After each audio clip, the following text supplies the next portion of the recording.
अक्सर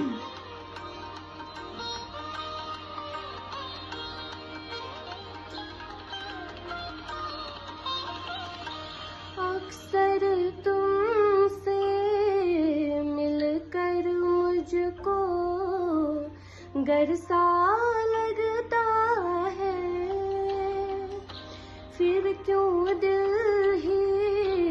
दिल में कोई डर सा लगता है।